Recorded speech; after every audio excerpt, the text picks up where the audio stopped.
Well, from the Secretary of Veterans Affairs to our Secretary of State to potential 2016 candidates, heavy political hitters have been making headlines recently.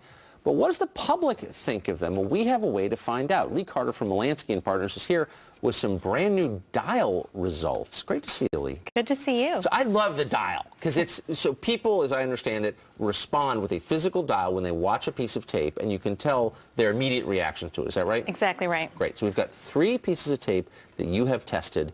Here's the first. Now, the first is from former Virginia Governor Bob McDonald, who is, I believe, on his way to prison, already there, convicted of corruption charges. He apologized recently. Watch this. In an attempt to connect with that veteran, to make him feel comfortable, I incorrectly stated that I, too, had been in Special Forces. That was wrong, and I have no excuse. I have great respect for those who have served our nation in Special Forces. They and all veterans deserve a Department of Veterans Affairs that provides them the care and benefits that they have earned. Well, if we had a dial of my comments, I would get an F because I got the wrong McDonald. That, of course, was the Secretary of Veterans Affairs, so I screwed that up completely.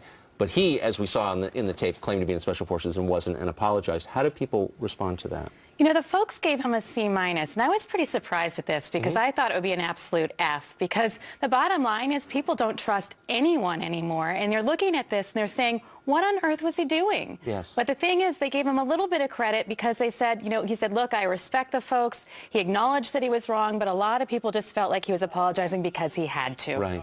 But people respect the military. That's the only institution, really, that people still respect, wouldn't you say? I think so, yeah, He's the absolutely. Secretary of Veterans Affairs, not the former governor of Virginia. Scott Walker said the other day during a speech that he would be a fighter for the people if elected president. Watch this.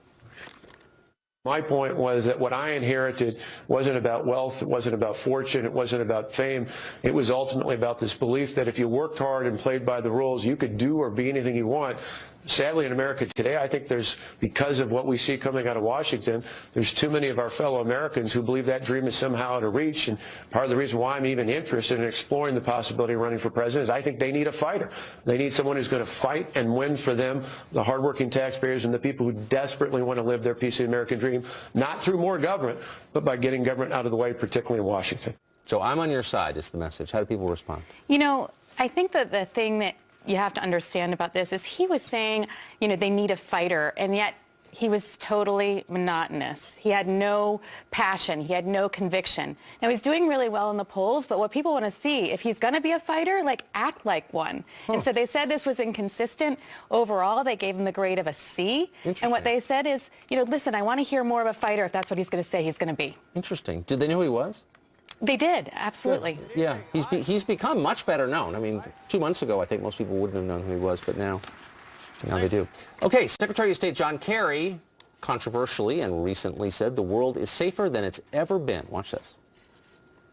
Our citizens, our world today is actually, despite ISIL, despite the visible killings that you see and how horrific they are, we are actually living in a period of less daily threat to Americans and to people in the world than normally, less deaths, less violent deaths today than through the last century.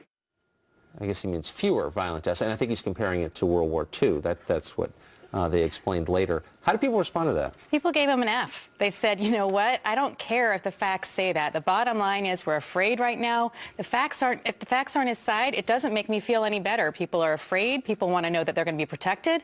And this made nobody have any more faith. So the point was to reassure people, but they just dismissed it completely out of hand. Absolutely. Interesting.